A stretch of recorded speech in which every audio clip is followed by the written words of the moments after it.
자, 31번 문제 한번 보겠습니다.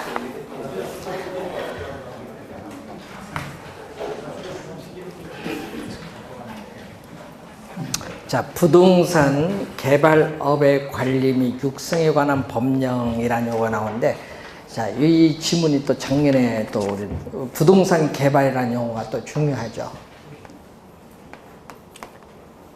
자, 부동산 개발은 우리가 타인에게 공급할 목적으로 토지를 조성하거나 건축물을 우리가 건축, 또 공작물을 설치하는 행위로서 우리는 수선 우리가를 한다든지, 또는 뭐 용도 변경을 한다든지, 대수선을 한다든지, 리모델링 한다든지, 또는 설치되거나 될 예정인 부동산을 공급하는 게 부동산 개발인데, 꼭 시험 문제 나올 때 주의해야 될 것은, 여러분이 제2조에 보면, 조문 제2조에 보면요, 이렇게 돼. 다만 시공을 담당하는 행위는 제외한다.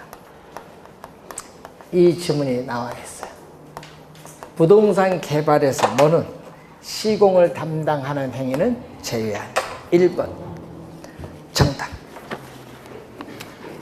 2번 부동산 개발업이란 타인에게 공급할 목적으로 부동산 개발을 수행하는 업. 이 지문 2번은 작년에 출제된 지문.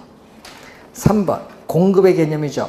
부동산 개발을 수행하여 우리가 그 행위로 조성, 건축, 대수선, 리모델링, 용도 변경 또는 설치되거나 될 예정인 부동산, 그 부동산의 이용권으로서 대통령령으로 정하는 권리의 전부 또는 일부를 타인에게 판매 또는 임대하는 행위를 공급의 개념입니다. 자, 용어 3개를 설명해 놨고요. 자, 도시개발법령상 도시개발사업 개념이 4번 지문. 예? 그리고 5번은 도시 및 주거환경정비법령상 노후 불량 건축물의 개념. 건축물이 훼손되거나 일부가 멸실되어 붕괴 그 밖에 안전사고의 우려가 있는 건축물, 노후 불량 건축물의 개념을 지금 설명합니다. 자, 1번이 정답이고, 32번 문제 보시면은 항상 이런 문제 나오면요, 순서를 잘 기억해야 된다. 항상 우리 순서는 뭐부터 실시? B부터 실시. 민간 사업자가 자금을 조달하여 시설을 준공을 해요. 준공을 했어요. 그럼 소유권을 정부 지방자치단체 귀속 순서로 갑니다. 그럼 트랜스퍼 T. 그 다음에 그 대가로 받은 시설 관리 운영권을 가지고 해당 시설을 직접 운영하여 수익을 획득한다. 이걸 O. 순서를 갑니다. BTO. 2번이 정답인데, 그래서 여러분 공부할 때는 또 뭐도 공부하면 돼? BOT. BT 또 뭐다? L. L은 뭐죠? 리스. 자, 그래서 지금 시험 문제 요 2개가 최근에, 작년에 요 2개 냈죠. 또 재작년에 또 요걸 물었죠. 그래서 시험 문제 좀 용어 잘 알아두고, 하여튼 B부터 시작이라는 거 항상. 올해도 출제 가능성이 좀 높아요. 왜 그러냐? 예? 우리 북한과의 관계에서 뭐 도로철도 얘기 나오는 거, 그거 우리 돈 없어요, 국가가. 그럼 돈 없으니까 어떻게 해야 돼요? 지금 뭐 국회 예산 뭐 하는데 뭐를 했어? 민자로 해야겠지. 예? 그래야 뭐 별 문제 없이 가야 돼. 그래서 그렇게 할 때 이런 걸 동원하는 거예요. 자, 올해 중요합니다. 33번 문제. 부동산을 복합 개념으로 봅니다. 자, 복합 개념으로 볼 때 부동산 관리는 기술적 관리, 그리고 경제적 관리, 법률적 관리로 나눠볼 수 있죠. 그래서 기술적, 경제적, 법률적 측면에 복합 개념적으로 우리는 종합적으로 접근해야 되는데, 시험 문제는 특히 기술적을 좀 지문상에 많이 낸다는 걸 염두에 좀 두시면서, 자, 우선 경제적 측면의 관리에서 여러분 임대용 건물에 있어서 임대 손익 관리를 통해서 손익분기점 파악하는 것, 또 거기에 4번에 수입 지출의 회계 관리라든지 또는 인력 관리 이런 것은 경제적 측면의 관리예요. 자, 그리고 그 보안 관리가 나오죠. 자, 보안 관리 2번에 보면 보안 관리는 기술적 관리. 2번 정답. 자, 여러분 방범, 방제, 안전 대책과 관련된 게 보안 관리예요. 보안. 그리고 건물의 현 상태를 유지하기 위한 보정 관리, 온도, 습도 조절, 각종 기계나 기구를 수리, 운전 보수하는 설비 관리, 청소 소독하는 뭐죠? 위생 관리. 이런 것은 건물의 기술적 관리. 그리고 법률적 측면에 5번에 사법상 권리의 보정 관리라든지 또 임대차 예약이나 계약상에 있어서의 관리는 건물의 법률적 관리에 속해요. 2번 정답. 자, 34번. 부동산 마케팅에 관한 설명으로 틀린 것은 1번. 부동산 마케팅은 자, 우선은 마케팅에 관련해서 표적 시장을 선점하거나 틈새 시장을 점유하는 기법으로서 시장 점유 마케팅 전략이 있죠. 자, 그러면 여기서 우리는 부동산 마케팅이란 부동산 상품을 개인과 조직의 목적에 달성하기 위해서 우리는 수요자의 욕구에 맞게 개발한다. 여러분 수요자의 욕구에 맞게 개발한다. 제품 전략, 프로덕트가 나왔어요. 수요자의 욕구에 맞게 개발. 그리고 뭐를 했다? 가격 결정, 프라이스가 나와 있어요. 그리고 시장에서 가장 효율적으로 판매될 수 있도록 적절한 유통, 프레이스가 나왔어요. 유통과 뭐 촉진, 프로모션이 나왔어요. 이 네 가지가 지금 다 나와 있어요. 이것을 활용해서 판매하는 일련의 과정이 부동산 마케팅입니다. 개념이 나와 있어요. 자, STP 마케팅 나오죠. 자, STP 마케팅 전략은 STP죠. 자, S 마케팅 전략과 마케팅 계획 수립 시에 수요자의 행동에 따른 판단에 따라 시장을 뭐 이렇게 세분화하고 그 세분화된 시장을 정해야겠죠. 표적 시장을 선정하고 그 표적 시장에 적절하게 상품을 차별화하는 전략. 자, 차별화 전략이 바로 뭐죠? 포지셔닝이죠. 요거는 요 피 안 들어옵니다. 주의해 두시고. 2번 맞고. 3번 고객에게 전달되는 제품은 상품, 서비스, 포장, 디자인, 브랜드, 품질 등의 요소를 포함한다. 맞고요. 가격 전략에서 통상 고객이 느끼는 가치에 비해서 가격은 낮게, 생산 비용보다는 높게 우리는 가격을 정해야 됩니다.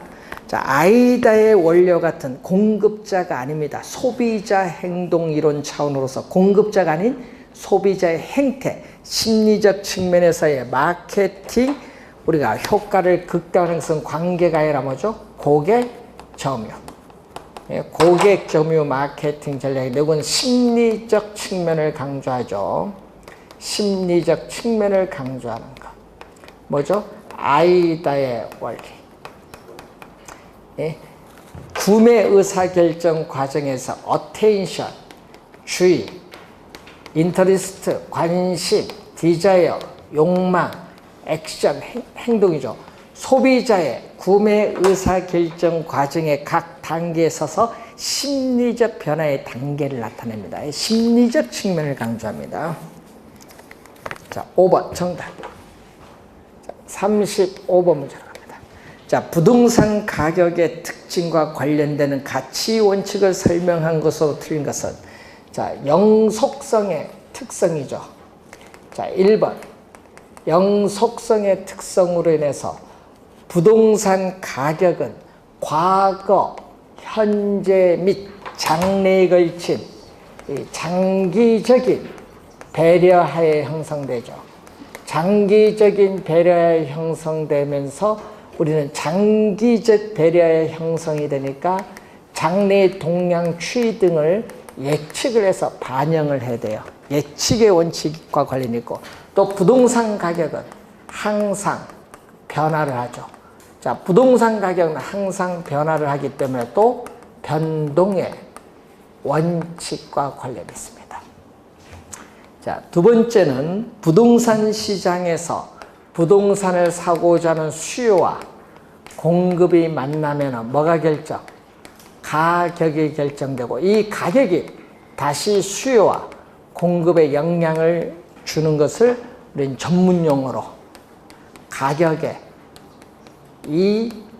이중성이라고 하는데, 가격의 이중성은 수요 공급의 원칙, 수요 공급에서 가격이 결정된다는 수요 공급의 원칙과 관련이 있습니다. 세 번째, 부동산 가격은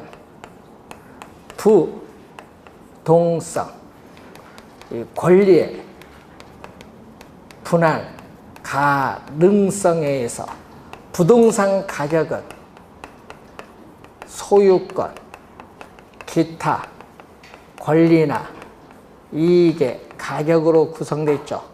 그래서 이것은 부동성을 근거로 해서 나타나는 수익 배분, 균형의 원칙이나 기회의 원칙이 아니라 우리는 수익 배분의 원칙과 관련입니다. 3번 정답이고, 4번 지역성의 가격, 부동성에 근거해서 부동산 가격은 지역적인 영향을 받죠. 자, 지역적인 영향을 받는 지역성의 가격이 나타나잖아요. 그러니까 뭐죠? 외부 환경에 적합하느냐, 또 외부 환경으로부터 영향을 받느냐, 적합의 원칙, 외부성의 원칙과 관련이 있겠죠. 지역적인 영향 받고 외부 환경이 적합한 것. 자, 다섯 번째. 자, 개별성에 의해서 우리는 거래 당사자의 특수한 사정이나 개별적 동기가 게재되기 쉽기 때문에 우리는 사정 보정이 필요해요. 그래서 부동산 가격은 개별적으로 형성될 수밖에 없죠. 그래서 부동산 가격은 최유효 이용의 상태를 표준으로 형성되기 때문에 최유효 이용의 원칙과 관련이 있다. 최유효 이용의 상태를 표준으로 하여 부동산 가격은 형성이 됩니다. 3번 정답. 36번 시상가액은 뭐라고 배우셨죠?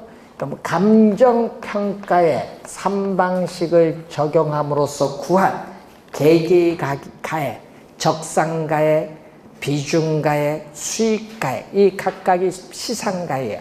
근데 시상가액은 최종 감정평가 가액이 아니라 최종 감정평가 가액을 구하기 위한 중간 과정으로서의 시산적 의미예요. 그러다 보니까 시상가액을 조정해야겠죠. 이 시상가액을 상호 관련시켜 재검토함으로써 시상가액의 격차를 축소시켜 나가는 작업이 조정인데, 이 조정의 근거가 뭐냐, 이걸 묻는 거잖아요, 지금. 자, 여러분, 알프레드 마샬이라는 학자는 완전 경쟁 시장, 자, 현실적으로 존재하지 않는 이상적 시장인 완전 경쟁 시장에서는 세 가지 면에서 본 가격, 3면 등가성 이론이 성립을 해요. 시장 가격, 생산 가격, 수익 가격, 이 세 가지 면에서 본 가격이 다 같다는 3면 등가성 이론이 성립을 해요. 어디서? 완전 경쟁 시장에서. 그런데 부동산 시장은 완전 경쟁 시장이 아니다? 여러분, 우리 이상적 시장이잖아요. 완전 경쟁 시장은 현실적으로 존재하지 않아요. 부동산 시장은 토지의 여러 가지 특성으로 인해서 무슨 시장? 불완전 경쟁 시장이다. 자, 그래서 우리는 토지의 특성으로 인해서 공급이 제한되어 있기 때문에 우리는 시장에서 균형 가격이 형성되지 못해서 시상가격 조정할 필요가 있다. 불안전 경쟁 시장이기 때문에 그래요. 그래서 정답은 2번 정답. 1번과 4번 오면 안 돼요. 답이. 불안전 경쟁 시장에서 토지 특성으로 공급이 제한되고 가격이 균형 가격 형성이 곤란하고 부동성, 개별성에서 불안전 경쟁 시장이 되기 때문에 어떤 시장가격 조정이 필요합니다. 자, 37번. 요거 맞춘 사람 진짜 드문네. 다 1번을 답하신 것 같아요. 자, 37번. 원가법에 의한 대상 물건 기준 시점에서의 적산가격인데, 자, 감가수정은 뭐에 근거를 한다? 자, 감가수정은 정액법에 근거합니다. 자, 정액법에 근거할 때 매년의 감가액은 기준 시점에서의 재조달 원가에서 경제적 내용에서 끝났을 때 잔존 가격을 빼준 것을 뭘로 나눠주죠? 경제적 내용연수로 나눠주면 되죠. 요 수식은 꼭 기억을 해야 계산이 되는 거예요. 요 수식은. 자, 재조달 원가 지금 얼마? 기준 시점에서의 재조달 원가 2억 원. 잔존 가격은 거기에 뭐가 나오냐 하면은 잔존 가치율, 다른 말로 장가율인데, 재조달 원가에서 잔존 가격이 차지하는 비율이 몇 프로? 10%. 그러면 재조달 원가 2억 원이니까 2억 원의 10%는 2천만 원이 잔존 가격 뺀 거죠. 이게 바로 우리는 감가 총액을 경제적 내용에서 몇 년? 50년으로 나눴지. 그러면은 얼마죠? 360만 원이 나오죠. 연. 자, 그러면 감가 수정액은, 자, 감가 수정액은 매년의 감가액 360만 원에 몇 년? 경과년수를 곱해줘야죠. 자, 준공. 자, 준공 얼마? 2009년 6월 30. 기준 시점 2014년 6월 30. 딱 몇 년 경과? 5년. 경과년수 5년. 5년이니까 얼마죠? 1,800만 원이 나오죠. 1,800만 원. 따라서 우리는 적산 가액은 재조달 원가 얼마죠? 2억 원에서 뭐를 빼준다? 감가 수정액. 대상 물건의 재조달 원가에서 감가 수정을 하여 대상 물건의 가액을 산정하는 감정평가 방법이 원가법이에요. 빼줬더니 얼마죠? 1억 8,200만 원이 구하고자 한다. 2번 정답. 38번. 오현 감정원의 감정평가사는 서울시 신림동에 소지하는 주거용 토지에 대해서 감정평가 의뢰를 받았다. 인근 지역의 유사용도 이용. 자, 밑줄은 인근 지역의 유사용도로 이용 중 밑줄. 요거 인근 지역에서 수집을 하니까 지역 요인 비교할 필요가 없다. 자, 얼마 조사했어요? 180만 원. 자, 요거 나왔어요. 자, 그리고 거래 시점 역시 기준 시점과 동일. 밑줄. 거래 시점과 기준 시점이 동일하면요, 시점 수정할 필요가 없다. 자, 이 경우 여러 가지 가치 형성률을 조사한 바 개별 요인 비교가 아래와 같았다. 대상 부동산에 적정한 제곱미터당 단가는 얼마냐? 하여튼 분모는 우리 사례고 분자는 뭐다? 대상. 요걸 염두에 두시면 되죠. 자, 사례 얼마? 가로 조건 80에 대상 90. 그리고 접근은 사례 100. 얼마? 대상 80. 그리고 획지 조건 60에 얼마? 100. 그리고 환경 조건 80에 100. 그리고 행정적 조건 100분의 얼마? 80. 기타 조건 60분의 80. 그런데 뭐죠? 개별 요인 비교치는 뭐를 이용한다? 상승식을 활용한다. 상승식일 때는 비교인을 전부 다 뭐 해준다? 곱해준다. 상승식을 활용한다. 잘 갑니다. 80, 80 없어져. 100, 100 없어져요. 100, 100 없어지고 80, 80 없어져요. 그러면은 180만 원 곱하기 분모는 얼마? 66, 36, 3,600. 분자는 89, 72, 7,200. 요거 약분하면 얼마? 2. 그러면 180에 1을 곱해주니까 얼마? 360만 원. 1번 정답.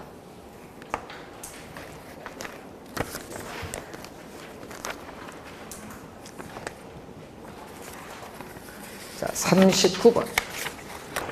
자본 환원율의 결정 방법에 관한 다음 설명 중 옳은 것. 자, 1번. 1번은 요소 구성법, 조성법. 1번, 5번 한꺼번에 설명하는데, 자, 요소 구성법, 조성법은 환원이율은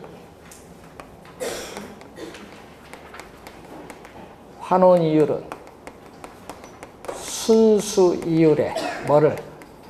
위험률을 가산한 율로 하는데, 위험률을 구성하는 요소로서 투자의 위험성, 비유동성, 관리의 난이성, 자금의 안전성, 이렇게 위험률을 구성한 요소가 여러 개 있거든요. 이거 여러 개 있다는 거 보시면 돼. 자, 무슨 얘기죠? 대상 부동산에 관한 위험을 여러 가지 요소로 분해를 했어요. 분해를 했고, 이 개별적 위험에 따르는 할증률, 여기 바로 위험 부담에 따른 할증률입니다. 이 할증률을 더해감으로써 환원율을 구하는 방법을 요소 구성법, 조성법. 1번 틀린 집은. 이때 순수 이율은 투자 이론에서 배우는 무위험 자산의 수익률인 국채 수익률을 말하죠. 자, 5번으로 갑니다. 5번 보시면은 시장에서 간접적으로 자본 환원율을 구하는 조성법은 산정. 이거 뭐죠? 이 위험률 산정 과정에서 평가세의 주관 개입의 여지가 많다는 단점이 있어요. 그래서 간접이 아니라 직접입니다. 직접 구하는 거예요. 간접이 아니라 직접. 그래서 5번도 틀렸고, 자, 2번 지문 갑니다. 자, 2번 지문에 물리적 투자 결합법. 자, 물리적 투자 결합법은 토지와 건물이 결합된 복합 부동산입니다.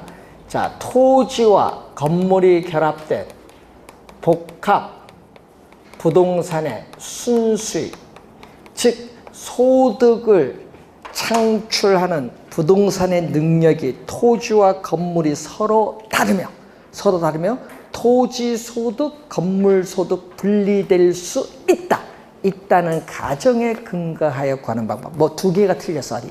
동일하다, 없다가 아니라 서로 다르다, 있다. 2번 틀린 지문. 개념에서 틀렸죠. 3번 시장 추출법은 대상 부동산과 유사한 최근의 매매 사례로부터 직접의 동그라미, 직접 자본 환원율을 구하는 방법. 3번 정답. 3번 정답이고, 4번은 무슨 거? 이번은 4번은 금융적 투자 결합법. 자, 4번은 우리 금융적 투자 결합법. 자, 금융은 자금을 융통하는 거거든요. 뭐죠? 지분 투자자의 요구 수익률을 지분 환원율이라고 해요. 자, 여러분, 지분 투자자의 요구 수익률을 뭐라고? 지분 환원율. 지분 환원율을 다른 말로 자기 자본 환원 이율이에요. 그리고 저당 투자자 요구 수익률을 다른 말로 저당 환원율. 저당 환원율을 또 다른 말로 타인 자본 환원 이율이에요. 타인 자본 환원 이율. 자, 그러면은 이 얘기거든요.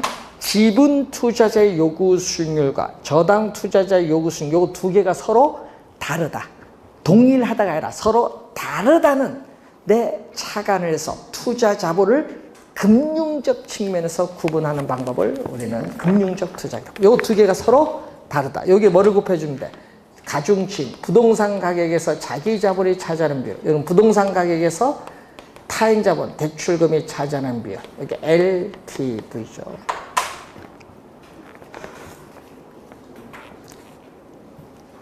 자, 40번. 주택 가격 공시에 관한 설명으로 틀린 것은 자, 표준주택 가격의 공시사항. 자, 1번. 자, 표준주택 가격의 공시사항. 여러분, 표준주택은 공시권자가 누구? 표준주택은 공시권자가 누구? 국토교통부 장관이 공시권자인데, 공시사항. 자, 표준주택의 지번, 표준주택 가격, 표준주택의 대지 면적 및 형상, 표준주택의 구조,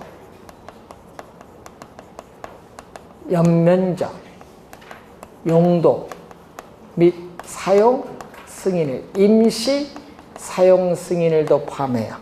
또 그 밖에 대통령령이 정하는 사항으로서 지목, 용도, 지역, 도로 상황인데 지금 지문 1번이 요거 나왔죠. 지목, 용도적 도로 상황이 나와 있어요. 맞는 지문. 2번 시장, 군수 또는 구청장이 표준주택으로 선정된 단독주택에 대하여 개별주택 가격을 결정 공시하지 아니할 경우에는 해당 표준주택 가격을 개별주택 가격으로 본다. 출제 가능성이 높은데 작년에도 나왔는데 하여튼 출제 가능성이 높은 지문이에요. 2번 맞는 지문. 3번 표준주택 가격. 3번 표준주택 가격의 효력이 나와 있어요. 3번 정답인데 자, 이런 표준주택 가격 효력이 뭐냐 하면요. 자, 여러분이 국가, 지방자치단체 등의 기관이 그 업무와 관련하여 개별주택 가격을 산정하는 경우에 그 기준이 된다. 이게 효력이에요. 3번 틀렸지. 3번 정답이고. 근데 여러분 2년 전 정답 물은 게 있죠. 여러분 우리 2년 전 27회 시험 여러분 올해 29회거든요. 27회 시험 정답을 요걸 물었거든요.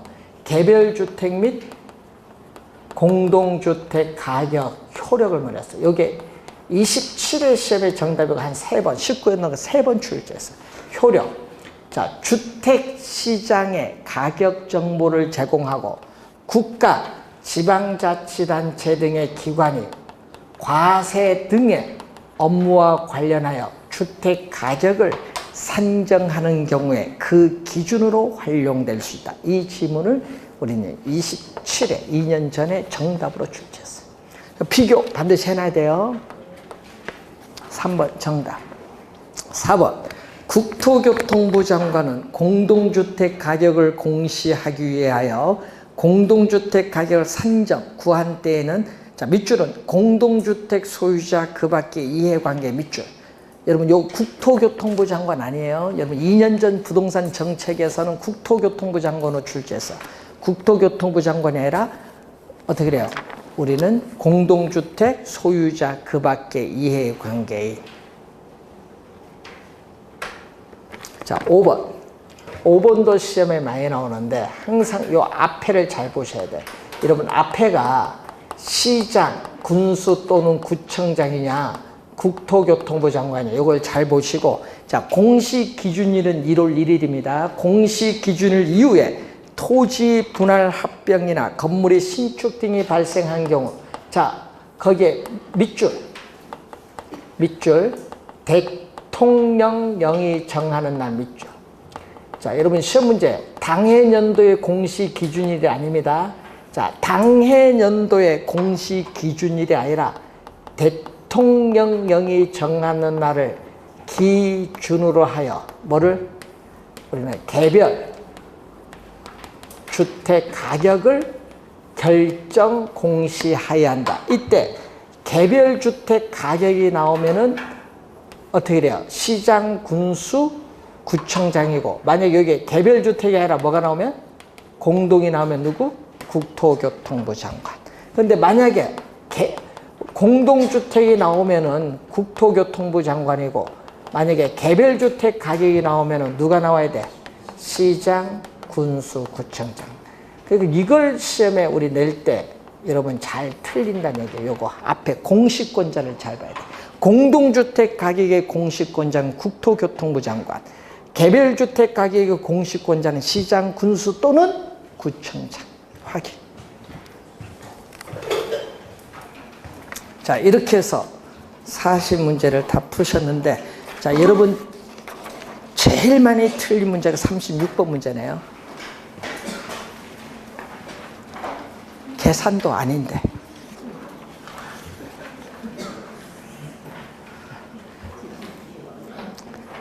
자, 여러분 복습을 할 때는요, 틀린 부분을 기본서 교재 갖고 확인을 하고 다 볼 시간이 없어요. 매일 그런 형태로 정리를 하고, 다음 주에 또 시험 치잖아, 전범위. 계속 전범위 치니까 그 공부 따로 안 해도 돼요. 그거 받고 틀린 부분만 확인하고, 여러분 답이 8개씩 있잖아요, 지금. 8개씩. 요걸 항상 염두에 두고, 계산 문제 빼고, 여러분 지금 연습해야 돼. 계산 문제 빼고 푸세요. 풀고, 계산 문제를 빼고 30분에 한글을 푸세요. 다음 주에. 30분에 계산 문제 빼고 30분 풀고 답을 옮기는 연습을 하세요. 그래야 합격에 가까워져요.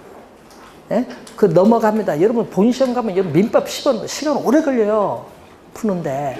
그러니까 염두에 좀 두시면서 계산 문제 빼고 30분 풀고, 그 다음에 나머지 시간에 계산 문제 푸는 연습하고, 답 옮길 때 확실하게 내가 진짜 맞다. 1번 답, 1번 답, 2번 답, 3번 답 이렇게 옮겨세요. 옮겨놓고, 근데 나 10번 문제 푸는데 답이 3, 5, 요거 답이 아니다. 그럼 체크하고, 모르겠다. 2개 놓고 헷갈린다. 그럼 틀린 거 치고 요거 삼각형하고 빨리 넘어가세요, 문제. 그 다음 확실히 푼 거 놔두고, 그 다음 봐야지 이제. 삼각형 한 것부터 보세요. 계산 아야. 안 풀었으니까. 삼각형 한 것부터 푸는데 3, 4번 확인. 답을 3, 4번 확인하는데 딱 보고, 3, 4번 확인하는데 어느 번호가 많으냐. 그걸 보고 판단을 해야 돼. 2개 놓고 찍는 문제가 15문제 넘어요. 개로민법 합쳐서. 거기서 반 이상 맞으면 합격으로 가. 그럼 예를 들어서 여러분 15문제 찍었는데 8개 맞았다. 그럼 평균 10점 합격이야. 거기서 떨어지는 게 거기서 떨어지는 거야. 2개 놓고 찍는 데서. 그래서 공부할 때 8개씩 있다는 걸 늘 염두에 두시면서 2개 놓고 잘 찍어 들어가야 돼요. 그리고 계산 문제는 어떻게 돼? 딱 보고 이제 2개 놓고 다 찍었는데 봤더니 빈대 찾아보세요. 빈대. 작년에는 얼마? 2번이 5개 비었어. 계산 문제 2번이 5개 답이야, 작년에. 2번 다 찍었으면 5개 맞았지. 왜 풀어, 계산 문제. 그리고 재작년은 4번이 4개야. 재작년 3번이야. 1, 5번은 다 찍으면 안 돼. 1, 5번은 놔두고 2, 3, 4에서 찍어 들어가야 되는데, 그러니까 확실하게 풀고 들어와야 돼. 24개를 확실하게 풀어요. 그렇게 안 되니까 점수들이 안 나와. 본시험 가서. 계산 문제 푸는 순간 떨어져, 여러분. 계산 문제 왜 그러냐면 여러분 가서 생각이 안 나면 못 풀어요. 시간 오래 걸리잖아. 그러니까 개론 풀고 민법 풀고 계산 문제 답 다 옮겨 놓은 상태에서 어떻게 돼? 몇 번 찍은 거 판단해야지. 그래야 합격합니다. 자, 연습 잘 하셔야 돼요. 1차 시험은 난이도가 어려운 게 아니라 시간이 난이도예요. 시간. 여러분 계산 문제 풀다 시간 오래 걸려서 떨어지라고 내는 문제들입니다. 여러분 계산 문제 10문제, 작년에 10문제 나왔는데 10문제, 재작 11문제죠? 10문제 나오면요 난이도 상위 8문제야. 풀고 떨어지라는 문제를 왜 풀어? 안 풀고 합격하겠다 생각해야지. 좀 청개구리처럼. 자, 한글만 좀 열심히 하세요. 계산 문제는 나중에 10월달 가서 그때 요거 몇 번 연습하면요 점수가 약간씩 올라가요. 네? 그래서 또 잊어버릴까 싶어서 또 10월 마지막 주 또 한번 얘기해 줘야 돼 이게. 국어 어렵죠? 자, 다음 주에 추석 잘 보내시고, 네, 다음 주 뵈야 되나요? 목요일이니까. 네, 다음 주 한번 보겠습니다. 자, 잘 보내시기 바랍니다.